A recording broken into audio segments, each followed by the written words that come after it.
Hello बच्चा लोग। तो मुझे लगता है आप लोगों का पेपर बहुत बढ़िया गया हुआ है। सभी का रिस्पांस काफी अच्छा था, देख के सुन के बहुत अच्छा लगा।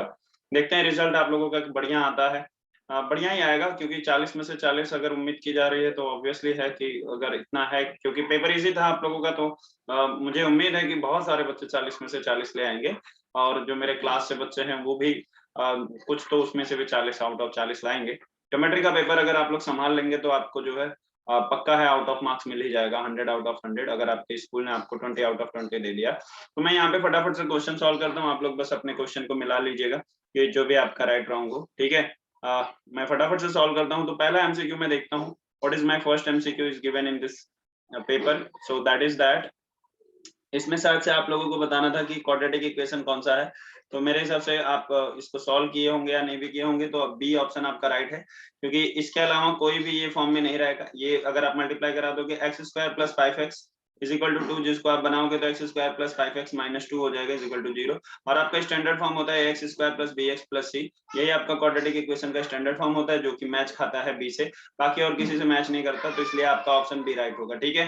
नेक्स्ट क्वेश्चन आप देखिए। तो नेक्स्ट क्वेश्चन आपका हो जाएगा, नेक्स्ट क्वेश्चन में चलते हैं। ये आ जाओ नीचे नीचे नीचे। हाँ,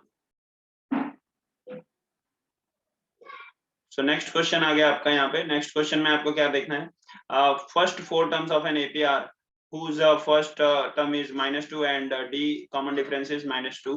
तो सिंपल है यार कि फर्स्ट टर्म आपको दिया है t1 दिया है, यानी कि -2 देख लो -2। तो आप देखो कि चारों ऑप्शन में -2 है, तो आपका d कितना दिया है वो है -2।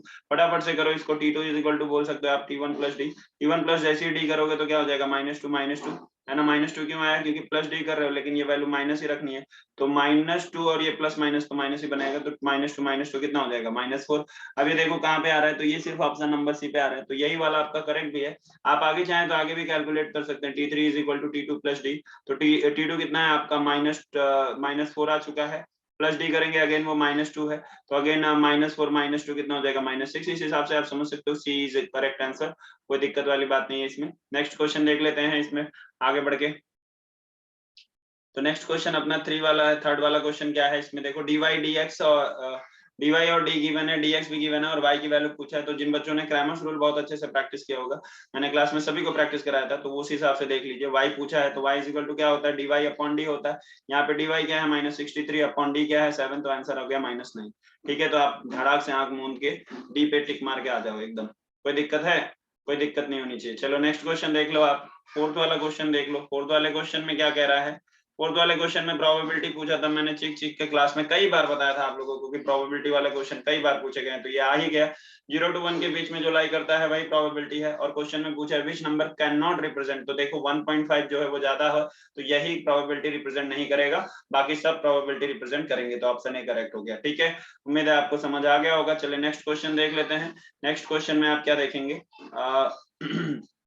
हाँ, तो ये अपना 1 मार्क के नेक्स्ट क्वेश्चन है, वो देखते हैं। यस, ये आ गया आपका। टू ड्रॉ द ग्राफ, हाँ, to draw graph of 4x plus 5y is equal to 19, find y when x is equal to 1। मतलब तुम्हें ग्राफ नहीं ड्रॉ करना है, बस तुम्हें बताना है कि x इज इक्वल टू जब 1 होगा तो y की वैल्यू क्या होगी। अगर आप कोई ग्राफ का इक्वेशन कर रहे हैं सॉल्व करने के लिए, तो आपके पास क्वेश्चन था कि जैसे 4x plus 5y is equal to 9। देखिए 1 मार्क का क्वेश्चन है, हाँ 9 है ना, ये यहाँ पे 19 है, 19 ओके, 9 नहीं 19 है। तो आपका 1 मार्क का क्वेश्चन है, तो बहुत ज्यादा इसमें कॉम्प्लिकेटेड क्वेश्चन तो पूछेगा नहीं। तो 19 x की जगह पे क्या डाल दीजिए 1, तो 4 into 1 plus 5y is equal to 19, है ना। अब बस आप y कैलकुलेट कर लीजिए, 4 1 4 हो गया, 4 plus 5y is equal to क्या हो गया 19, और 4 को उधर भेज दीजिए तो 5y is equal to 19 minus 4। तो यहाँ पे 5y इज इक्वल टू कितना हो जाएगा आपका 14। यहाँ पे y इज इक्वल टू कितना, सॉरी 15 होगा, 19 माइनस 4 15 अपॉन 5, तो आंसर आया y इज इक्वल टू 3। तो जिसका भी answer y is equal to 3 आएगा राइट होगा। दूसरा क्वेश्चन देख लीजिए, determine whether 2 is the root of quadratic equation और नॉट। रूट है या नहीं ये बताने के लिए बस आपको इसका एलएचएस उठा लेना। अगर उसको सॉल्व करते हो 0 आता है तो रूट है, नहीं तो नहीं है। तो आपने उठाया 2m² यहाँ पे एंड -5m, इसको सॉल्व करना स्टार्ट किया होगा। तो 2 इंटू 2 का स्क्वायर -5 इंटू 2, तो 5 2 क्या हो जाता है 10। 2 इंटू 2 का स्क्वायर क्या होता है 4 -5 2 क्या हो जाता है 10, 8 माइनस 10, तो कितना आंसर आता है -2 which is not equal to 0। तो 2 जो है is not a root of quadratic equation. Last में आप लिख देंगे therefore 2 is not a root of है ना, रूट ऑफ क्वाड्रेटिक इक्वेशन, ठीक है, जैसे भी इसे लिख कर आना था। तो ये क्वाड्रेटिक इक्वेशन का रूट नहीं है। क्वेश्चन नंबर 3 देख लो, write the second and the third term of AP. Second and third term मतलब T2 आपको बताना है और T3 आपको बताना है। Already the whose first term is, यानी कि आपका first term T1 is given 6 और कॉमन डिफरेंस यानी कि D इज गिवन -3। बहुत ही सिंपल है, अभी मैंने ऐसा एमसीक्यू भी सॉल्व किया था। T2 इज इक्वल टू क्या लिख दोगे, T1 प्लस D। T1 कितना है आपका 6 और D कितना है आपका -3, तो आप रखो उसको 6 -3 कितना आता है आपको 3, तो आपका T2 कितना आ गया 3, तो आंसर 1 हो गया आपका, T2 इज इक्वल टू 3, ये बता दिया आपने। अब आपको T3 के लिए करना है, तो T3 के लिए भी सॉल्व करिए। तो T3 के लिए आप कैसे सॉल्व करेंगे, देखिए T3 के लिए आप यूज करिए, देखिए आपको करना है T3, हाँ, तो आप आगे लिखिए T3 इज इक्वल टू क्या हो जाएगा आपका, वही आपका T2 प्लस D ऐसे कर देंगे, और T2 कितना है आपका, कितना लाए हो 3 प्लस D के जगह पे क्या डालोगे -3, सो 3 -3 कितना हो जाएगा आपको 0, बस खत्म 3। तो आपका T2 इधर आ चुका है, T3 इधर आ चुका है, खत्म हो गया काम आपका, क्लियर हो गया। बहुत ही आसान क्वेश्चन, कोई दिक्कत नहीं। चलिए ठीक है, नेक्स्ट क्वेश्चन देखते हैं। अब इसमें अपने को क्वेश्चन नंबर 2 का ए देखना था, है ना। क्वेश्चन नंबर 2 का ए एक्टिविटी बेस्ड क्वेश्चन है, एकदम क्रैमर्स रूल है, इसमें कोई दिक्कत ही नहीं होनी चाहिए। आप अगर थोड़ा सा भी क्रैमर्स रूल पढ़े, देखिए कितने सारे क्रैमर रूल के क्वेश्चन आ रहे हैं। तो इसका इससे क्रॉस होता है, इसका इससे क्रॉस होता है। सो 2 × √3 3 × √3 हो गया, इसको मिला लीजिए एंड -9 × 2 कर दीजिए, है ना, एकदम सिंपल। एंड फिर इनका मल्टीप्लीकेशन कराइए। देखिए यहाँ पे आपको तो वाले प्रोडक्ट लिखना है, मल्टीप्लीकेशन आप कहीं रफ वर्क में कर लीजिए, 2 × √3 और 3 × √3। सो 2 3 जा कितना हो जाएगा 6, √3 कितना हो जाएगा 3, है ना, मल्टीप्लाई कराने पे तो आंसर हो गया ये 18। तो यहाँ पे आ गया आपका 18, 18 - 18 कर दिया, यहाँ आ गया 0, तो मिल गया आपको 2 मार्क्स पूरा भर भर के। ठीक है, नेक्स्ट क्वेश्चन देख लेते हैं। ठीक है, तो यहाँ पे सेकंड क्वेश्चन क्या कहता है आपको, देखिए सेकंड क्वेश्चन में 7 13 19 25 ये आपको क्या दिया है, एपी गिवन है, आपको T19 यानी 19th टर्म बताना है, तो T19 बताना है, फॉर्मूला वगैरह सब कुछ लिखा हुआ है, सब कुछ आपको ऐसे लिखते जाना है। खाली यहाँ पे फॉर्मूले में एक पार्ट छोड़ दिया, तो यहाँ पे a + n - 1 कई बार याद कराया, तो n - 1 यहाँ भर दीजिए, n क्या था 19 - 1, और d की वैल्यू यहाँ पे रखनी है। तो d कितना है आपका, यहाँ पर देख लो, d आप अगर निकालना चाहो, सिंस ये एपी है तो आराम से आप d निकाल सकते हो, T2 - T1 करके निकाल लो, है ना, ये रफ वर्क है, इसको यहाँ करके दिखाने की जरूरत नहीं है। 13 - 7 कर लिया तो कितना आ गया 6, तो डी की वैल्यू कितनी आ गई 6, यहाँ पे रख दिया। अब 19 - 1 कितना हो जाएगा 18, 18 × 6 कर दोगे तो कितना आ जाएगा 108, तो यहाँ पे क्या डालोगे 108, 108 इंटू +7 कर दिया तो कितना हो जाएगा 115, का आंसर क्या आ जाएगा 115, एकदम सिंपल, कोई दिक्कत नहीं। ठीक है, चलो नेक्स्ट क्वेश्चन देख लेते हैं, थर्ड वाला क्वेश्चन देख लेते हैं। तो यहाँ पे थर्ड वाले क्वेश्चन प्रोबेबिलिटी का है, इसमें पूछा है कि अगर एक डाई फेंकी गई तो उसका सैंपल स्पेस क्या बनेगा, बताइए। 2 डाई फेंकी जाती है तो 36 बनता है ना, एक डाई फेंकी जाएगी तो क्या बनेगा, तो 1 2 3 4 5 6 ये इसका सैंपल स्पेस बनेगा, यही लिख के आपको इसको जो है ब्रैकेट में डाल देना था। ठीक है, यहाँ पर यही आएगा। ठीक है, इसके बाद ये NS इसको काउंट करके बता दिया 6। फिर condition prime number on the upper face, तो प्राइम नंबर बेटा देखो 1 जो है प्राइम नंबर नहीं होता, बाकी 2 3 एंड जो 5 है ये आपके सारे क्या है प्राइम नंबर है। तो यहाँ पे आपने डाल दिया 2 3 एंड 5, तो यहाँ पे आपका क्या आ जाएगा इस ब्रैकेट में 2 3 एंड 5। ठीक है, तो यहाँ पे आपका n ऑफ a कितना दिया है 3 दिया है, यहाँ फॉर्मूला पूछा है तो n ऑफ a यहाँ पे भर दीजिए एंड फिर रफ वर्क में अगेन 3/6, तो कितना आंसर आएगा 1/2, तो यहाँ पे आप क्या भरोगे 1/2। होप कि आपको समझ में आया, बहुत आसान, बहुत ही सिंपल। नेक्स्ट क्वेश्चन देख लेते हैं। नेक्स्ट क्वेश्चन आपको पूछा है बी वाला जो पूछा है, तो बी वाले में क्या करना है आपको, देखो आपका क्वेश्चन है कि अगर to solve the following simultaneous equations by Cramer's rule find dx and dy पूछा है। तो जानते हो आप लोग dx में क्या करते हैं, dx में क्या पहले आप d निकालते थे, तो d निकालने के लिए क्या करते थे आप, x का कोएफिशिएंट कौन है 3 और y का कोएफिशिएंट कौन है 1, और यहाँ सॉरी यहाँ पे x का कोएफिशिएंट 1 है, यहाँ पे x का कोएफिशिएंट 3 है, यहाँ y का कोएफिशिएंट कौन है 5 और यहाँ पे y का कोएफिशिएंट कौन है 5। तो यहाँ पे बस ये से d निकालते थे। जब dx की बात कही जाती थी तो जो x का कोएफिशिएंट होता था उसको जो कांस्टेंट है उससे रिप्लेस कर देते थे, यानी कि यहाँ पे क्या आ जाएगा 26 एंड 22, और बाकी जो आपका y वाला रहेगा वो तो रहेगा ही रहेगा। ठीक है, ऐसे तो बस इसका मल्टीप्लाई करके सब्सट्रैक्शन कर दीजिए, आ गया आपका वैल्यू 26 × 5 - 22 × 5। तो 26 × 5 करिए, 5 6 30, 5 2 10 एंड 3 कितना हो जाएगा 13, 130 माइनस 5 2 10, 5 2 10 एंड 1 11, तो आंसर आया 20। तो आपका dx की वैल्यू कितनी हो गई 20, समझ आ रहा है क्या। चलिए मैं dy का कैलकुलेट कर देता हूँ, यहाँ पे देखिए अब dy में क्या हो जाएगा आपका dy इज इक्वल टू जो आपका ये 5 है ना, वो रिप्लेस हो जाएगा किससे, आपका y के कांस्टेंट वाले वैल्यू से, 26 और 22 से। तो यहाँ पे आप डाल दीजिएगा 26 और 22। तो जब आप सॉल्व करिएगा सो 3 into 22 minus 26 into 1, तो 3 2 जा 6, 3 2 जा 6, 66 minus 26 का आंसर कितना आ रहा है आपको 6 minus 6 0, 6 minus 2 कितना होता है 4। तो 40 आ गया आपको dy की वैल्यू। समझ आ रहा है कि नहीं? तो dy किसका, जिसका 40 आया होगा राइट होगा। चलिए ठीक है, नेक्स्ट क्वेश्चन देख लेते हैं, है ना। नेक्स्ट क्वेश्चन फटाफट से देखते हैं। मैं बहुत स्पीड में इसलिए कर रहा हूँ क्योंकि वीडियो बहुत लंबा ना हो जाए, इस वजह से। ठीक है, आप लोग फटाफट खाली इसको मिलाइए, आप लोग सीखे तो हैं ही, है ना। तो नेक्स्ट क्वेश्चन देखते हैं। इसमें पूछा है क्या है क्वेश्चन नंबर, हाँ, a box contains 5 red 8 blue and 3 green pens, है ना। 5 रेड 8 ब्लू और 3 ग्रीन पेन्स हैं। तो यहाँ पे Rutuja wants to pick up pen at random, Rutuja को पेन उठाना है randomly. What is the probability that the pen is blue, तो क्या प्रोबेबिलिटी है कि जो पेन निकले वो ब्लू हो। तो वेरी सिंपल यार, एन ऑफ एस पहले सिंपल सैंपल स्पेस बता दो। तो टोटल कितने हैं, 5 + 8 + 3, तो कितना हो जाएगा 5 + 8 + 3 कितना हो जाएगा 8 and 5 13, 13 and 3 कितना हो जाएगा 16। और जो पेन उठानी है तो let A be the event when you pick up the pen, है ना। तो वो लिख दिया, Rutuja wants to pick up a pen at random. अच्छा, तो वो पेन ब्लू हो तो कितनी है ब्लू पेन, तो एन ऑफ ए कितना आ जाएगा आपको 8। तो बस simple probability of event A कितना हो जाएगा, एन ऑफ ए फॉर्मूला डाल दो, N of A upon N of S. कुछ बच्चे जो है N of S upon N of A लिखते तो गलती हो जाती। तो एन ऑफ ए डाल दिया आपने 8/16, तो कितना हो गया ये 1/2, बस काम खत्म। यही आपका आंसर हो गया। प्रोबेबिलिटी ऑफ ए कितना हो गया, वो पेन उठाने की प्रोबेबिलिटी कितनी हो गई 1/2, यानी कि 50-50%। जिसने भी ऐसा सॉल्व किया होगा, जिसका आंसर आया होगा उसका करेक्ट है ना, सभी का होगा। चलिए नेक्स्ट वाला क्वेश्चन देखते हैं, है ना। Find the sum of N even natural numbers. तो देखो सम वाला क्वेश्चन आ गया आपके सामने, है ना, sum of N even natural numbers. तो कर लेते हैं इसे, देखिए कैसे करेंगे।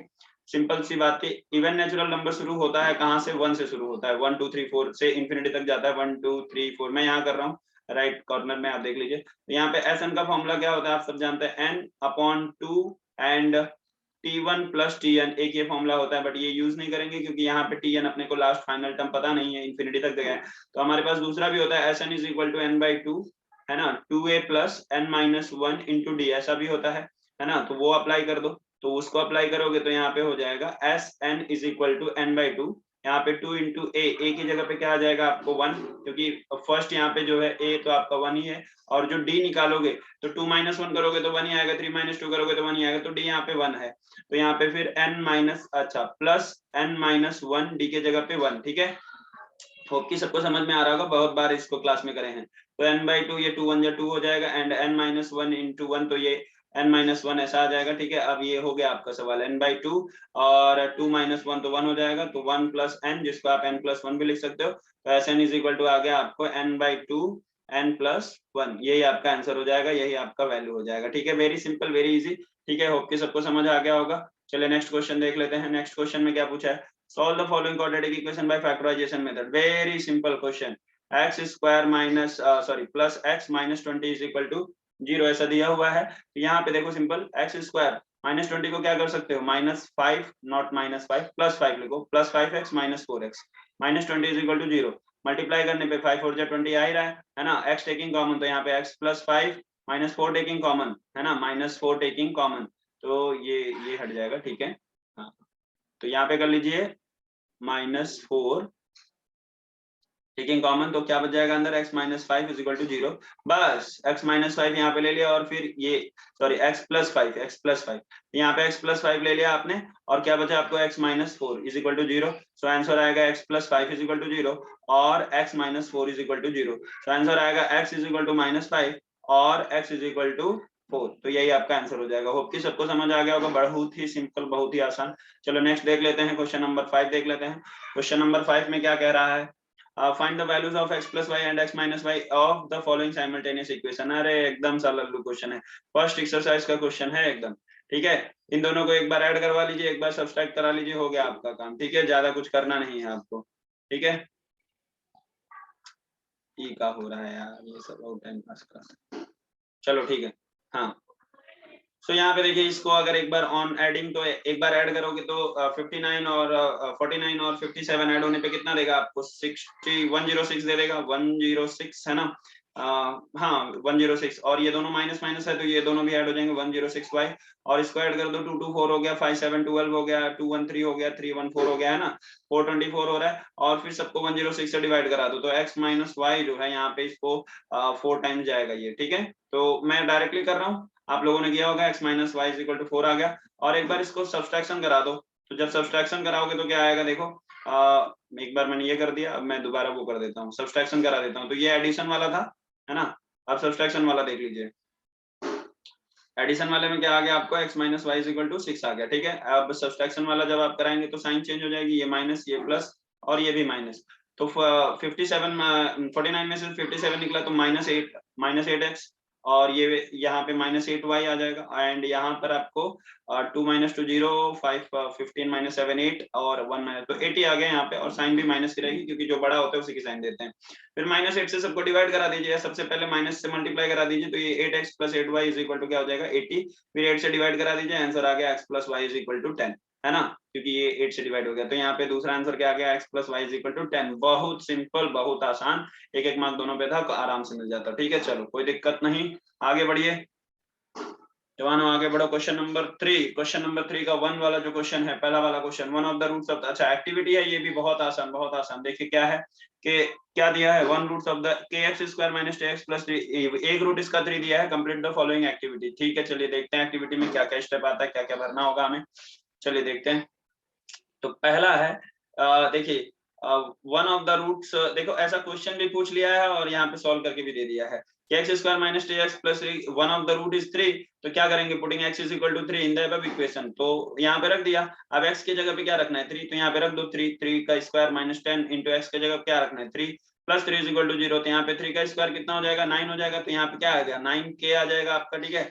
9k -10 इंटू 3 क्या हो गया आपका 30 और +3, ठीक है। अब ये -30 + 3 कितना हो जाएगा -27, उसको इधर भेजोगे ससुराल माई का रूल लगा के, तो यहाँ पे 27 प्लस में आ जाएगा, समझ गए कि नहीं, हाँ ठीक है। आगे बढ़िए, तो यहाँ पे अपना आ चुका था 27, कितना आ चुका था भैया 27, तो अब यहाँ आगे पूछ रहा है डायरेक्टली के, यहाँ दिख नहीं रहा है, नॉर्मली आप समझ जाओगे, k इज इक्वल टू 27/9 कर दो, तो 9 × 9 3 जा 27, के की वैल्यू कितनी आ गई 3, तो जिसका भी आया होगा उसको सारे मार्क्स मिल गए होंगे, 3 मार्क्स, वो एकदम बल्ले बल्ले कर रहा होगा। चलो ठीक है, आगे बढ़ लो, आगे बढ़ लो बच्चा लोग। अभी इसमें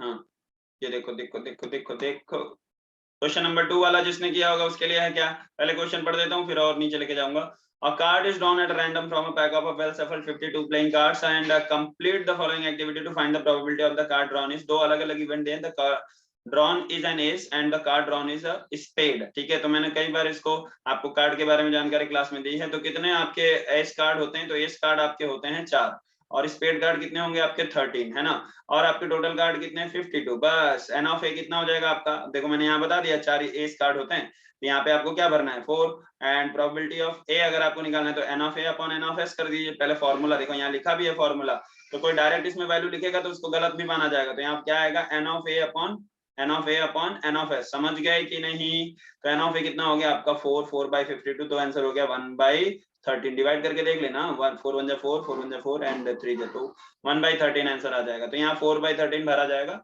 है ना। अब देख लेते हैं, मैं थोड़ा इसको आगे बढ़ा देता हूँ, उसके बाद आप समझेंगे। ओके, हाँ यहाँ देख लीजिए,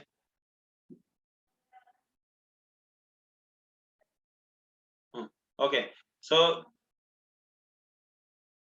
हाँ, तो यहाँ पे आपका 4/13 मैंने भरा था, ऊपर आपका पी ऑफ ए कितना आ गया था आपका 4/52 करे थे आपने, और उसको सॉल्व करके आपका कितना आ गया 1/13, तो आपका बॉक्स में जो आएगा बॉक्स हाईलाइट करना रहता है हमेशा, एंड स्पेड कार्ड कितना हो गया 13, और यहाँ पे आपका भर दिए, फॉर्मूला तो लिखा ही हुआ है, तो 13 बाई जो है आपका 52 लिखा जाएगा। एक बार यहाँ पे क्या आएगा आप सोच रहे होंगे, तो यहाँ पे सिर्फ 1 आएगा, क्योंकि यहाँ पे 13/52 को जब आप डिवाइड करेंगे 13 4 जा क्या होता है 52, तो यहाँ पे आंसर क्या आएगा सिर्फ 1 आएगा, समझ पा रहे हैं कि नहीं समझ पा रहे हैं, ठीक है। यहाँ पे आपको सिर्फ 1 आएगा बॉक्स में, ठीक है। Okay, very easy, very simple, cool. चलिए नेक्स्ट करते हैं।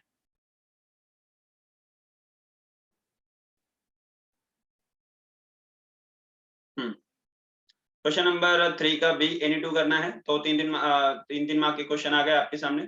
Solve the simultaneous equation by using the graphical method. देखिए ग्राफिकल मेथड आ गया, तो x + 3y is equal to 7 and 2x + y is equal to -1। तो इसमें क्या करना था, देखो x और y और यहाँ x y ऐसा बॉक्स बनाओ फटाफट, है ना, एक अपने मन से मानो और दूसरा सॉल्व कर लो, ठीक है, और फिर दोनों का कोऑर्डिनेट लेकर आओ। ये सवाल थोड़ा आपके लिए लंबा खिंच जाएगा, ठीक है, फिर भी कर देते हैं यहाँ पे। तो यहाँ पे x की वैल्यू मान लेते हैं। मैं हमेशा क्या सिखाता हूँ कि अपने को ग्राफ ड्रॉ करना है तो एक बार y0 मान लो, एक बार x0 मान लो। तो एक बार जब मैं y0 मानूंगा तो मेरे को आसानी से निकल जाएगा। x प्लस फिर सॉल्व करना पड़ता है, 3 इंटू वाई का वैल्यू 0 इज इक्वल टू 7। तो जब y0 माना गया तो x कितना आ रहा है, तो देखो ये 3 इंटू 0 0 हो जाएगा और ये 7 हो जाएगा। तो x इज इक्वल टू कितना आ रहा है 7। तो यहाँ पे क्या आ जाएगा आपका कोऑर्डिनेट 7, 0। चलो अभी x को 0 मान लो। x को जब 0 मान लेते तो कितना आएगा, देखो x इज इक्वल टू अगर 0 हो गया तो 3y है ना इज इक्वल टू 7। तो यहाँ पे देखो थोड़ा सा y इज इक्वल टू 7/3 कटेगा पिटेगा नहीं, दिक्कत हो जाएगी। तो ऐसा करो 0 मानने की जगह पे क्या कर दो, इसको कुछ और मान लो जो आराम से इसको कटा दे, है ना, सब्सट्रैक्ट करा दे, या कुछ आराम से दूसरी वैल्यू दिला दे। जैसे मान लीजिए मैं इसको 1 रख देता हूँ, x की जगह पे क्या रख देता हूँ 1, है ना, हाँ x की जगह पे 1 रख दिया तो ये 3y इज इक्वल टू 7। 1 इधर गया तो 3y इज इक्वल टू 7 - 1। तो 3y इज इक्वल टू क्या हो जाएगा 6। तो y इज इक्वल टू क्या हो जाएगा 6/3। तो y इज इक्वल टू क्या हो गया 2। तो यहाँ पे बस आ गया क्या, जब आपने 1 रखा तो ये क्या आ गया 2। तो क्या कोऑर्डिनेट मिल गया 1, 2। समझ आ रहा है कि नहीं आ रहा है। इसके बाद जो है एक आग और वैल्यू आप अपने मन से निकाल लिए होंगे वहां पे जो भी। अब ये जो है ना, जरूरी नहीं है कि जो मैं लिख रहा हूँ वही तुम जो, तो क्या होता है एक वैल्यू अपने मन से मान रहे हो, दूसरा अपने सॉल्व करके निकाल रहे हो, तो ये तुम अपने हिसाब से किए होगे। हाँ लेकिन इसका एट द एंड जो सॉल्यूशन आएगा, है ना, क्योंकि इसने पूछा है कि solve the simultaneous equation by using the graphical method, तो एट द एंड जो आंसर आएगा वो मेरा भी और तुम्हारा दोनों का भी सेम आना चाहिए। समझ में आ रहा है कि नहीं। तो देखिए मैं इसको इस तरीके से, अभी मैंने 2 पॉइंट निकाले, मैं तीसरा नहीं निकालने का इच्छुक हूँ तो मैं नहीं निकालूंगा। चलिए अब मैं इसके आगे का करता हूँ, ठीक है। अभी मैं दूसरे वाले के लिए ग्राफ बनाता हूँ। दूसरे वाले के लिए मैं अपना ये प्लॉटिंग कर लेता हूँ कि मैं क्या मानता हूँ क्या नहीं। अभी 2x + y वाले के सीन के लिए देखिए यहाँ पे मैं बना लेता हूँ उसके लिए भी,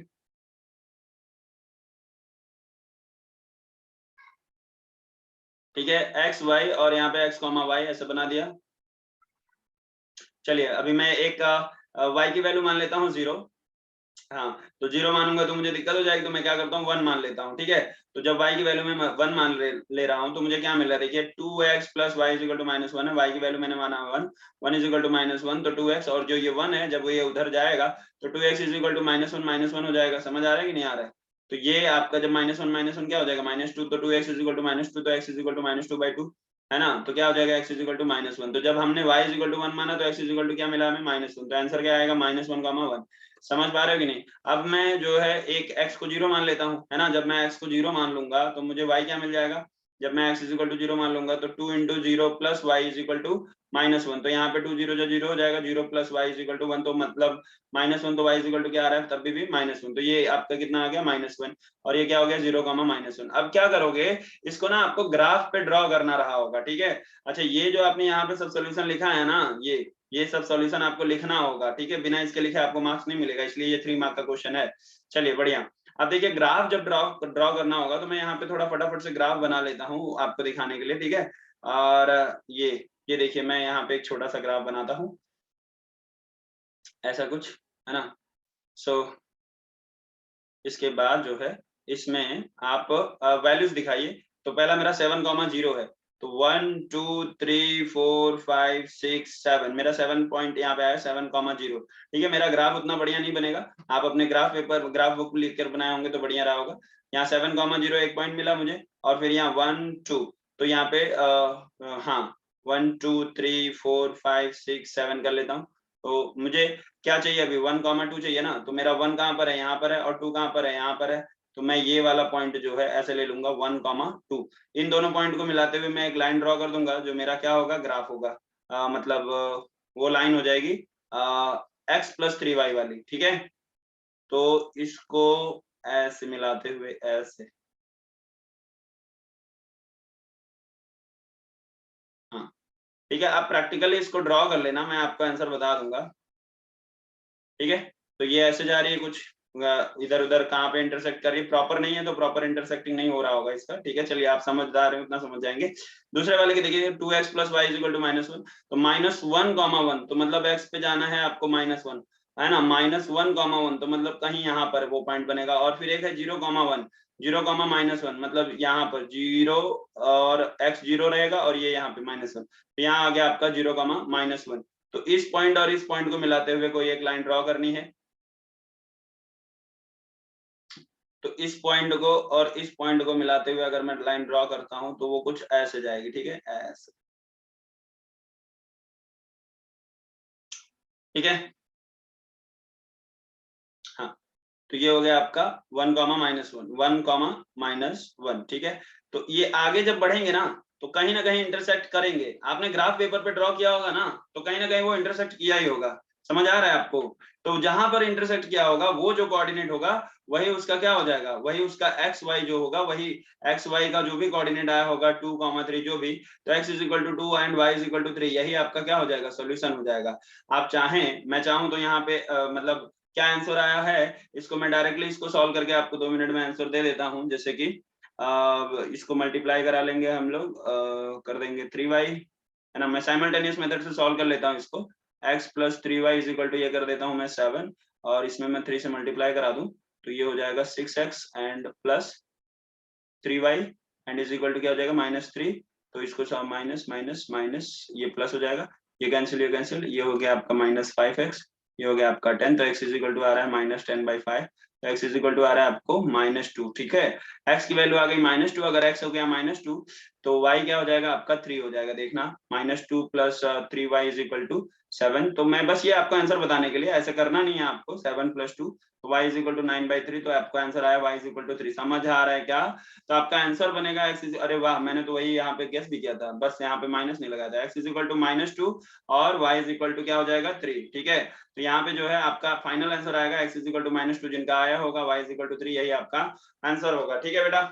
होप कि आपको समझा हो। ये ग्राफ ड्रॉ करना, ये सब करना, ये सब में थोड़ा टाइम लगेगा। चलिए कोई बात नहीं, आपने किया ही होगा, सबने किया ही है। चलिए नेक्स्ट क्वेश्चन देखिए। There is an auditorium with 27, एक मिनट, हाँ, there is an auditorium with 27 rows of the seats and there are 20 seats, ठीक है।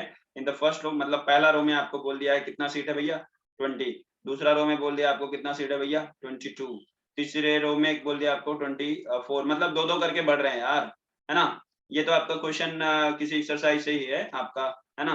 तो देख लेना वो, find how many total seats are there in the auditorium, तो टोटल कितनी सीट्स होंगी, है ना। देर आर कितने कितने रोज हैं बेटा, टोटल 27, मतलब एन आपको फिक्स कर दिया है, रोज कितने हैं 27, मतलब आप समझ रहे हैं कि फर्स्ट, जैसे आपको अगर मैं रो बताऊं तो ये है आपका, ये फर्स्ट रो में आपको कितना सीट है, फर्स्ट रो में आपका सीट कितना बेटा, फर्स्ट रो में 20 है, फिर आपका 22 है, फिर आपका 23 24 है, फिर आपका ऐसे ऐसे बढ़ते जा रहा है, और ऐसे कितने रोज हैं टोटल 27 रोज हैं। तो एन आपको मिल गया 27 एंड T1 T2 आपको मिला हुआ है 22, मतलब आप T1 लिख लीजिए, यहाँ पे कितना है आपका 20, है ना। तो आप डी निकाल लीजिए, क्या हो जाएगा आपका T2 - T1 कितना है आपका 22 - 20 कितना हो जाएगा वो 2, तो डी भी आपको मिल गया, कितना बेटा मिल गया वो 2, है ना। आपको पूछ रहा है S27 पूछ रहा है ना, 27 पूरे ऑडिटोरियम में कितना होगा, तो S27 तो n/2, और यहाँ पे लगा दीजिए आप 2a + n-1 इंटू डी, समझ आ रहा है कि नहीं। अब यहाँ पे n/2 कितना हो जाएगा आपका 27/2, कितना हो जाएगा 27/2, 2 इंटू ए कितना है आपका 20 + n कितना है आपका 27 - 1 डी कितना है आपका 2, सब रख दिया आपने। इसको सॉल्व करिए, 27/2 कर दिया, यहाँ पे आपको कितना आ जाएगा फिर 2 और इंटू 20 कितना हो जाता है 40 प्लस यहाँ पे 27 - 1 26 इंटू 2 कर दीजिए, है ना। तो 27/2 यहाँ पे हुआ आपका 40 + 26 2 जा कितना हो जाएगा 52, इन दोनों को ऐड करवा दीजिए, कितना हो जाएगा 27/2 इंटू 40 एंड 52 कितना होता है 92, 2 1 जा 2, 2 4 जा 8 एंड 2 6 जा, तो 46 इंटू 27 करने पे जो भी आंसर आएगा वही आपका आंसर हो जाएगा। होप कि आपको समझ में आ गया होगा, ठीक है। चलिए ये मल्टीप्लाई कराएंगे कि आप लोग खुद से कर लेंगे, है ना। कितना आंसर आ रहा है, एक मिनट, ये हो गया आपका 27 इंटू 46, 1242, तो टोटल ऑडिटोरियम में वैल्यू आ रही है 1242, टोटल नंबर ऑफ सीट्स कितनी होगी ऑडिटोरियम में 1242। चलिए ठीक है ठीक है ठीक है, कोई दिक्कत नहीं। नेक्स्ट क्वेश्चन देखते हैं, नेक्स्ट क्वेश्चन। नेक्स्ट क्वेश्चन कर रहे हैं, sum of the present age of the Manish and present ages of Manisha and sorry Manish and Savita 31 years, है ना। अभी मनीषा और सविता की प्रेजेंट एज कितनी है 31 years, sum of their ages, तो मान लेते हैं मनीष की एज x है और सविता की एज y है, तो उनकी कितनी हो गई 31, है ना। मनीषा एज 3 years ago, मतलब मनीष की एज 3 साल पहले, तो x minus 3 and watch 4 times the age of Savita, वो सविता की एज के मतलब 3 साल पहले सविता की एज जो भी रही होगी उसके 4 गुना थी, है ना। फाइंड देयर प्रेजेंट एजेस, तो देखो दोनों इक्वेशन बन जाएंगे साइमल्टेनियसली, उसको सॉल्व कर लो। x minus 3 4 into y 4y minus 4 3 जा कितना हो जाएगा 12, 4y को उधर भेज दो तो x minus 4y is equal to minus 12 plus 3, तो ये कितना हो जाएगा x minus 4y is equal to कितना हो जाएगा आपको माइनस 9, है ना।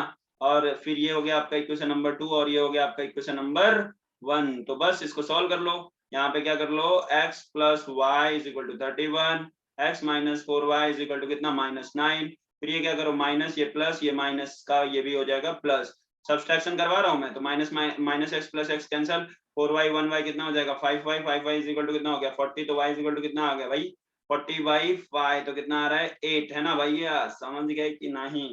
y इज इक्वल टू 8, वो किसकी एज थी सविता की, किसका पूछा गया था, फाइंड देयर प्रेजेंट एज, तो y इज इक्वल टू 8, तो x इज इक्वल टू कितना हो जाएगा, putting y is equal to 8 in equation 1, है ना, y is equal to 8 in equation 1, तो आप देख लो x plus y is equal to कितना था 31, तो x plus 8 is equal to 31, तो x इज इक्वल टू कितना हो जाएगा 31 माइनस 8, तो x इज इक्वल टू कितना हो जाएगा 23, तो भैया जो भी है मनीष जो है उसका बड़ा भाई रहा होगा, चाचा रहा होगा जो भी, या पापा रहा होगा, x इज इक्वल टू 23 और सविता की एज कितनी है 8, सविता।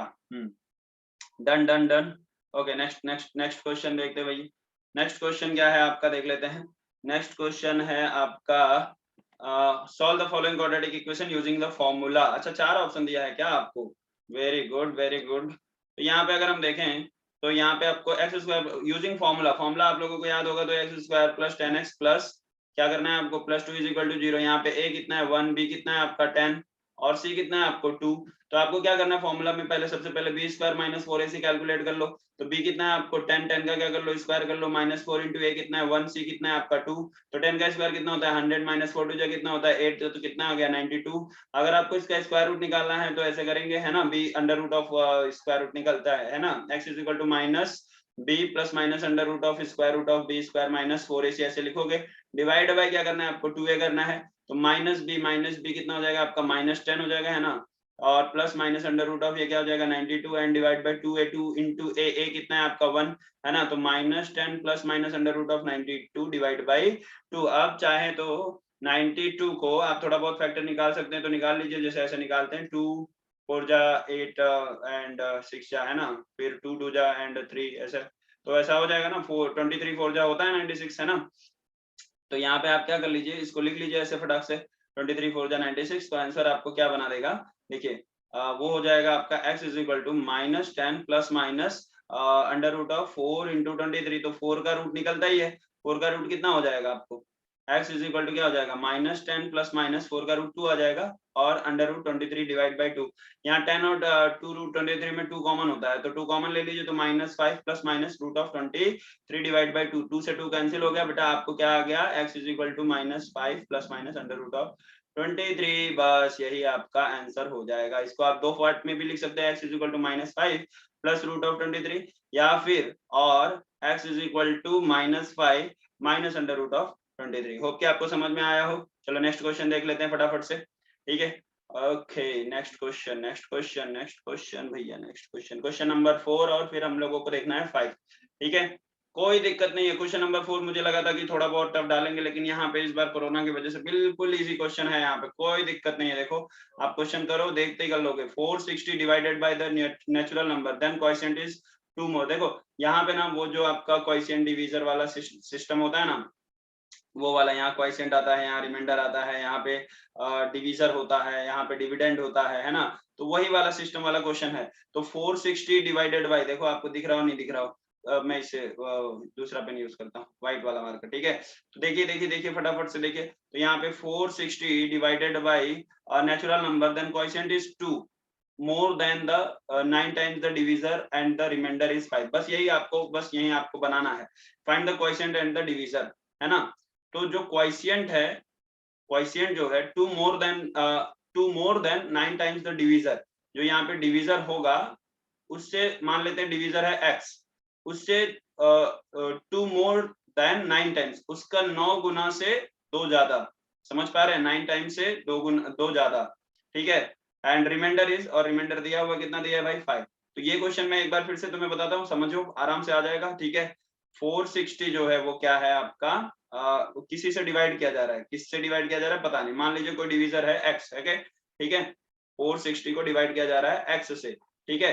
तो जो क्वोशिएंट यहाँ पर आएगा that will be 2 more than the 9 times, तो 9 टाइम्स इसका जाएगा और उससे भी 2 मोर हो जाएगा, और उसके बाद जो भी जाएगा वो वैल्यू कितनी जाएगी अपने को पता नहीं है, अब x क्या मल्टीप्लाई, यहाँ रिमाइंडर आएगा 5, तो सिंपल है, इसका इसका मल्टीप्लाई, इसको ऐड करने पर ये आता है। अगर ये जिसको पता होगा वही लड़का ये सवाल बनाकर आया होगा, x इंटू 9x प्लस 2, या लड़का लड़की जो भी, प्लस 5 इज इक्वल टू कितना हो जाएगा 460, तो बस इसको मल्टीप्लाई कर लो, 9x इंटू x करोगे तो कितना हो जाएगा 9x square plus 2x and plus 5 is equal to कितना हो जाएगा 460, समझे कि नहीं। अब ये 460 को इधर लगाओगे तो कितना हो जाएगा 9x square plus 2x plus ये इधर आएगा तो ये हो जाएगा माइनस 455 इज इक्वल टू 0।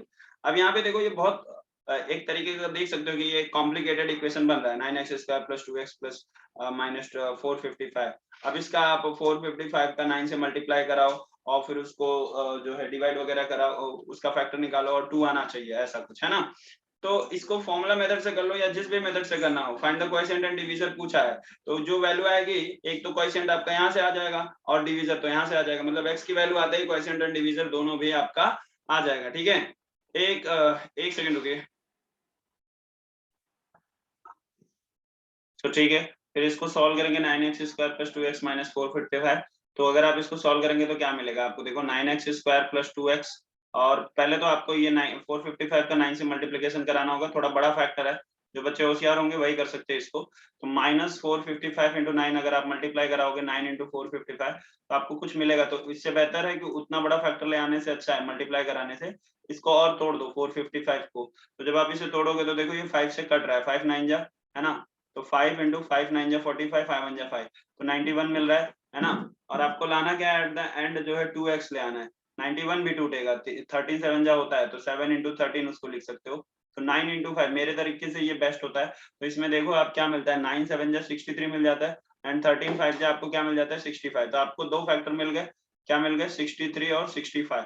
देखो आप इसमें 65 में से 63 घटाओगे तो आपको 2 भी मिल जाएगा, और इन दोनों को मल्टीप्लाई कराओगे ना तो ये जो मल्टीप्लिकेशन होने पे जो वैल्यू देगा वही देगा, तो मेरे हिसाब से आपको फैक्टर मिल गया, तो 9x स्क्वायर, अब देखो प्लस ले आना है तो यहाँ पे क्या लिखना पड़ेगा, प्लस 65x, है ना, तो 9 में जो है 65 आता नहीं, तो मैं उसको क्या करूंगा पीछे लिखूंगा, तो यहाँ पे प्लस की जगह मैं क्या यूज करूंगा माइनस, है ना, पहले मैं माइनस 63 लिख लेता हूँ क्योंकि वो 9 के टेबल में आता है, 63x प्लस 65x, थोड़ा बहुत यहीं पे दिमाग देना होता है बस, बाकी तो काम हो जाएगा, माइनस 455 इज इक्वल टू क्या हो जाएगा 0, 9x टेकिंग कॉमन तो क्या हो जाएगा x माइनस 7, है ना, क्योंकि 9 7 जा 63 होता है, एंड प्लस यहाँ पे 65 कॉमन लीजिए, दूसरा वाला आंख मूंद के आप x माइनस 7 करिए, वही आएगा is equal to 0।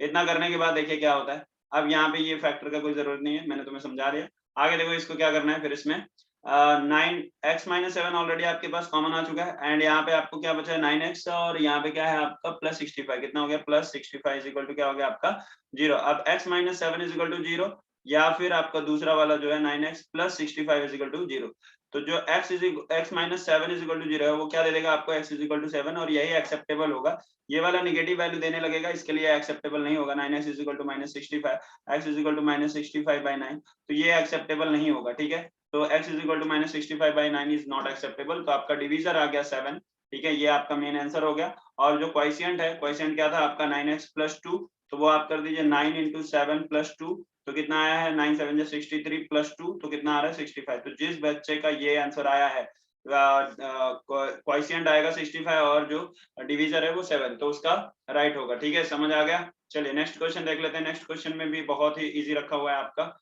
Next question क्या है वो देखिए आप, नेक्स्ट क्वेश्चन कहता है इफ द नाइन्थ टर्म, है ना, if the ninth term of an AP is 0 then prove that 29 term is double of the 20 में क्या बोल रहा है, नाइन्थ टर्म अगर जो है 0 है तो 29th टर्म जो होगा वो 2 टाइम्स ऑफ 19th टर्म होगा, बस इतनी सी बात, आप प्रूव करिए धड़ाधड़, क्या करना है आपको, देखिए मैं यहाँ करता हूँ आप देखते जाइए बस। सो आपको t9 जो है वो दिया हुआ, t9 इज इक्वल टू 0, क्या करिए आप, tn का फॉर्मूला आप लोग जानते हैं, tn इज इक्वल टू क्या होता है a plus n minus 1 into D, कई बार आपने किया हुआ है, तो यहाँ पे t19 कर लीजिए, t19 है ना, t19 जैसे ही करोगे तो क्या मिलेगा a प्लस 19 माइनस 1, है ना, n की जगह तो आप डाल ही सकते हो 19 माइनस 1 इंटू डी, तो क्या हो जाएगा वो a प्लस 18d हो गया। एक इक्वेशन बन गया आपका, एक इक्वेशन बन के तैयार। चलिए अब 29 के लिए करिए, t29 is equal to again a plus n की जगह पे क्या 29 माइनस 1 इंटू क्या d, है ना, तो a प्लस क्या आ जाएगा आपका 28d, ये किसकी वैल्यू आ गई आपकी t29। आपको प्रूफ क्या करना है कि जो t29 है ये a प्लस 18d यानी 19th टर्म का डबल है, और यहाँ पे t9 गिवन है 0, तो देखो t9 जो गिवन है 0, ये आपका इक्वेशन नंबर 2 कर लो और ये आपका इक्वेशन नंबर कर लो।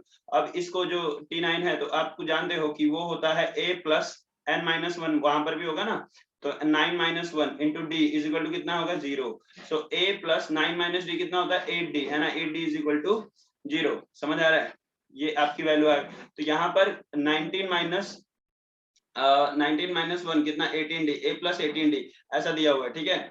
सो इसको कैसे सॉल्व करेंगे, देखो एक इसको ये तरीका है, ठीक है।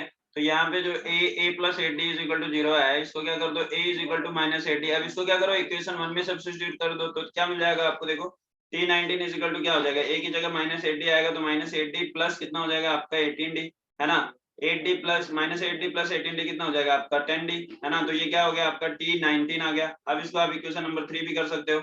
अब इसके बाद सेम चीज आप जो है a is equal to minus 8d आप सब्स्टिट्यूट कर दो t29 में, तो t29 में आप जो सब्स्टिट्यूट करोगे तो a की जगह माइनस 8d एंड प्लस जो है 28d था, तो 28d और माइनस 8d कितना हो जाएगा आपका 20d हो जाएगा, ये किसकी वैल्यू आएगी t29 की, है ना। इसको इक्वेशन नंबर 4 बोल दो। अब इक्वेशन 3 और 4 को कंपेयर करा दो तो आपको क्या मिलेगा, देखो अगर t29 इज इक्वल टू आप लिखते हो 20d, तो क्या आप इसको 2 इंटू 10d नहीं लिख सकते हो, लिख सकते हो, तो 2 इंटू 10d क्या है आपका t19, तो ये हो गया आपका proof, t29 is equal to 2 times of t19, ठीक है। आई होप कि आप लोगों ने भी ऐसे किया होगा, समझ में आ गया होगा, तो है ना। चलिए बढ़िया है, नेक्स्ट क्वेश्चन देख लेते हैं। नेक्स्ट क्वेश्चन क्या है आपका, हाँ कोई एक आइसोसेलेस ट्रायंगल वाला क्वेश्चन दिया हुआ है। आइसोसेलेस ट्रायंगल वाला क्वेश्चन क्या है आपका, देख लीजिए फटाफट से, ठीक है। तो ये हो गया आपका क्वेश्चन आइसोसेलेस वाला, है ना। आइसोसेलेस ट्रायंगल इज 24 सेंटीमीटर, मतलब आइसोसेलेस ट्रायंगल जानते हो कि आप उसके दो साइड्स बराबर होती है, एक साइड अलग होती है, तो अगर दो साइड्स जो बराबर दिए हैं, द पेरीमीटर दिया हुआ है, तो मतलब a plus B plus C is equal to कितना दिया हुआ 24, जिसमें a और b दोनों बराबर ही हैं, तो आप कह सकते हो 2a plus C is equal to, क्योंकि a is equal to b है ना, तो एक b की जगह पे भी a लिख दोगे, तो 2a प्लस c इज इक्वल टू कितना हो गया 24, and the length of the congruent side is 13 centimetre less, जो कॉन्ग्रुएंट साइड है जो a और b है ना, अब वो मान लेते हैं हम लोग x, उसका लेंथ कितना है x, वो जो है कितना लेस है 13 centimetre less than twice the length of it's base, उसके बेस के ट्वाइस से, यानी उसका बेस अगर हम लोग मान लेते हैं y, तो उसके बेस के ट्वाइस से 13 सेंटीमीटर लेस है, तो find the length of all the sides of the triangle, यही क्वेश्चन बनाया है। x is equal to 2y minus 30, देखो पेरीमीटर की बात कही गई है, तो यहाँ पे देखो a की जगह पे b की जगह पे क्या डालोगे x डालोगे, c की जगह पे क्या डालोगे आप c, आपको पता ही नहीं है ना, तो इसे ऐसे करिए, देखिए a plus B plus C is equal to 24, और x की जगह पे ये डाल दिया, and the length of its congruent side, तो length of its congruent side जो है x is equal to 2y minus 13, 2y minus 13, अच्छा बेस को तुमने y मान रखा है, तो अब जैसे a plus B plus c ऐसे लिख लो वापस से, a plus B plus C is equal to कितना रख दिया आपने 24, बेस जो है वो c है तुम्हारा, ये वाला c है, तो उसको रख लिया तुमने y, और b क्या है तुम्हारा, अब देखो b और ये दोनों बराबर है ना, तो वो कितना है ना, वो है आपका 2y माइनस 13, 2y माइनस 13, तो क्या मैं लिख सकता हूँ 2y माइनस 13 टू टाइम्स, है ना, ऐसे 2 टाइम्स इसके आगे मल्टीप्लाई करा दिया इज इक्वल टू 24, अब देखो 2 2 जा क्या हो जाएगा 4y माइनस कितना हो जाएगा 4y माइनस 13 इंटू 2 कितना हो जाएगा 26, plus y is equal to कितना हो जाएगा 24, बहुत ही सिंपल, 4y प्लस y कितना हो जाएगा 5y माइनस 26, और उधर गया तो 24 प्लस 26, एकदम जैसे तुमको नंबर लेने के लिए ही दिया हुआ था, 5y इज इक्वल टू कितना हो जाएगा ये 50 हो जाएगा, है ना, और ये y इज इक्वल टू कितना हो गया 10, तो y इज इक्वल टू अगर 10 हो गया, बस आराम से आ गया आपका, बाकी का कॉन्ग्रुएंट साइड की भी वैल्यू आ गई, x is equal to 2 into y कितना है 10 माइनस कितना हो गया 13, तो 2 10 कितना हो गया 20 माइनस 13 कितना हो गया आपको, ये हो गया आपका 7, ये वैल्यू है आपकी x is equal to 7, y is equal to 20, sorry y is equal to 10, तो यहाँ पे आपको पूछा गया था कॉन्ग्रुएंट साइड का वैल्यू बताओ, तो find the length of all sides, तो दो साइड तो 7 7 होगी, है ना, 7 7 और एक साइड कितनी होगी 10, आई होप कि आपको समझ में आ गया होगा। नेक्स्ट क्वेश्चन देख लेते हैं, तो देखो फटाफट नेक्स्ट क्वेश्चन बेटा, नेक्स्ट लास्ट क्वेश्चन चल रहा है अपना, 2 क्वेश्चन ही है अपने को करना है ना, उम्मीद है कि मैंने बहुत कम टाइम में किया होगा, वीडियो लंबा खींच गया होगा तो सॉरी उसके लिए। चलो देखो इसको फटाफट फटाफट फटाफट, है ना, A bag contains 8 red balls, है ना, 4 रेड बॉल्स इसमें, सॉरी 8 रेड बॉल्स है इसमें, है ना, 8 red ball and some blue balls, कितने ब्लू बॉल्स है पता नहीं, and 1 ball is drawn at random from the bag, एक बॉल निकाला गया है। If the ratio of probability of getting the red ball and the blue ball is 2:5, है ना, ratio of probability of getting red and blue is 2:5, find the number of the blue balls, ऐसा पूछ रहा है। देखो simple है, बहुत simple है, बस दिमाग आना चाहिए। देखो कैसा है, 8 रेड बॉल्स है और ब्लू बॉल्स है, तो मान लीजिए जो टोटल नंबर ऑफ बॉल्स हो गए, है ना, total number of balls NS is equal to क्या हो जाएगा, 8 + x हो जाएगा, बराबर कि नहीं। अपने को वो नहीं पता है ना ब्लू बॉल कितना है, तो उसको x मान लिया। 1 ball is drawn at random, है ना, कोई एक बॉल निकाला जा रहा है, तो मान लीजिए कि जो भी है, जो भी बॉल निकाला गया, and if ratio of probability of getting red ball, suppose करो कि जो रेड बॉल की प्रोबेबिलिटी है वो P ऑफ A है, तो P ऑफ A क्या होगा, N of A upon N of S, ठीक है, N of A upon N of S। तो रेड बॉल कितना है तुम्हारे पास, 8 है ना, 8 है रेड बॉल, और N ऑफ S कितना है तुम्हारा, 8 + x, समझ आ रहा है। तो ये प्रोबेबिलिटी ऑफ किसकी हो गई, आपकी रेड बॉल की हो गई। अब प्रोबेबिलिटी ऑफ जो है ब्लू बॉल निकालो, ब्लू बॉल क्या है तुम्हारे पास, कितने, N ऑफ B कितना होगा तुम्हारे पास, N of B upon N of S, तो N ऑफ B कितना है तुम्हारा x, N ऑफ S कितना है तुम्हारा 8 + x, है ना, 8 + x क्यों आ रहा है, क्योंकि ये टोटल है, आपने माना है ना इसे, तो ये आपका टोटल है, तो ये हो गया आपका 8 + x, 8 + x, ठीक है। तो ये आपका प्रोबेबिलिटी ऑफ B। अब देखो क्वेश्चन कैसे घुमाता है, कहता है कि दोनों का रेशियो दिया है, if the ratio of probability of getting red ball and blue ball, तो ये probability of A red ball, probability of blue, तो ये दिया है 2:5, then find the value of number of blue balls, कितने blue balls होंगे ये बताओ। तो यहाँ पे आपका probability of A कितना हो गया, 8/8 + x, 8/8 + x upon probability of blue ball कितना हो जाएगा, x/8 + x is equal to क्या हो जाएगा, 2/5। तो ये 8 + x और ये 8 + x कैंसिल हो जाएगा, यहाँ आ जाएगा सिर्फ आपको 8/x is equal to 2/5। Just आप अब इसको क्रॉस मल्टीप्लिकेशन करिए, 8 × 5 is equal to 2 × x, so 8 × 5 divide by 2 is equal to x, तो x इज इक्वल टू कितना हो जाएगा, 2 × 1 = 2, 4 × 8, 4 × 5 = 20, तो x इज इक्वल टू कितना आ गया आपको 20। तो यहाँ पे ब्लू बॉल्स कितने आ जाएंगे आपको, आंसर हो गया आपका x इज इक्वल टू 20, जिसका भी 20 आया होगा वो करेक्ट आंसर है उसका, ठीक है। नेक्स्ट क्वेश्चन देख लेते हैं। Measure the angle of a triangle are in AP, है ना, कुछ ट्रायंगल का मेजरमेंट दिया हुआ जिसका मेजर है एपी में, मतलब 30 40 ऐसा आ जाएगा, 10 का difference, common difference. The measure of the smallest angle, जो स्मॉलेस्ट एंगल होगा, सपोज वो स्मॉलेस्ट एंगल है वो x, is 5 times of common difference, वो कॉमन डिफरेंस के 5 टाइम्स से, है ना, अच्छा ठीक है।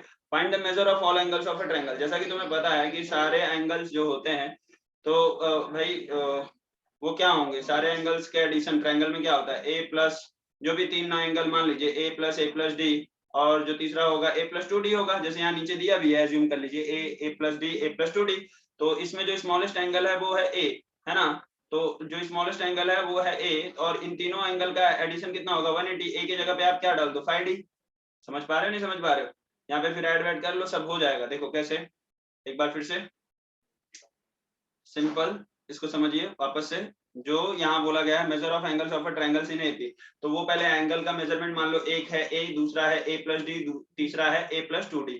अब आप जानते हो किसी भी ट्रायंगल में एडिशन ऑफ एंगल क्या होता है 180, a + d + a + 2d is equal to कितना आना चाहिए 180 आना चाहिए। अब a 3a है, तो यहाँ पे कर लो 3a + d, 2d + d कितना है 3d हो जाएगा, इज इक्वल टू कितना हो जाएगा 180।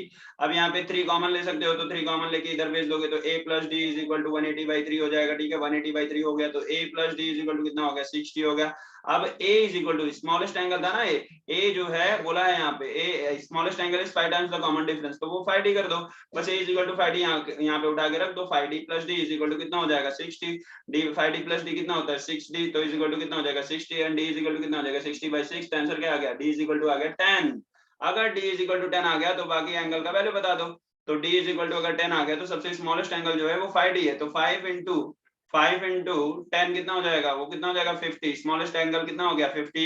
अब उससे बड़ा वाला a + d, तो 50 + 10, है ना, 50 + 10 कितना हो जाएगा 60, इससे बड़ा वाला a + 2d कितना हो जाएगा आपको, तो ये हो जाएगा आपका 50 नहीं 60 + 2d यानी कि, या a + 2d भी लिख सकते हो, तो यहाँ पे 50 + 2 × d यानी 10, तो 50 प्लस ये हो गया 20, तो आंसर हो गया आपका 70। तो ये था आपका टोटल आंसर, तो यहाँ पे 70 60 50।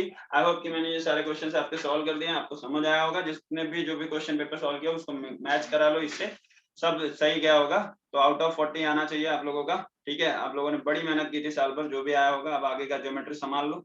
ठीक है, थैंक यू, और ऐसे ही पढ़ते रहो, मेहनत करते रहो।